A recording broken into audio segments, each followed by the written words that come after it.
Growing up, I would often hear my farm defined as being a green farm.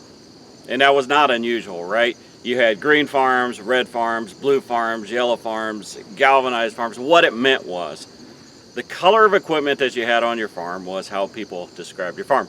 Still doing it today. That even transitioned over to when I went to grade school.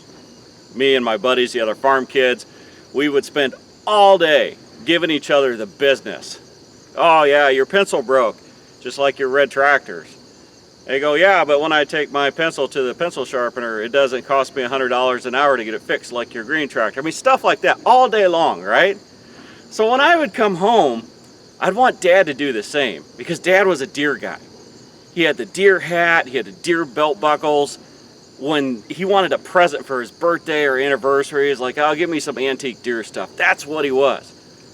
So I was out there working with him, and I'm like, you know what? Deer's better than red, right? You gotta love green. He would never say it, and I'd be getting all frustrated. And then he stopped working, which, when my dad stops working, it was time to listen.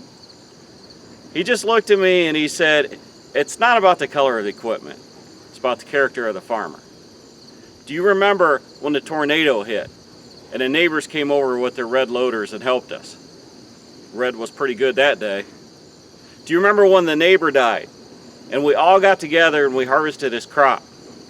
In the field was all the colors. They were pretty good that day.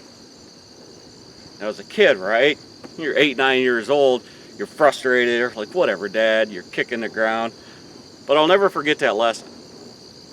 Now, it wasn't some grandiose, well-detailed, well-thought-out lesson on racism, but it was a building block. It was a building block that my dad used for lessons later in life, and more importantly, for his actions later in life. So remember, it's not about the color, it's about the character.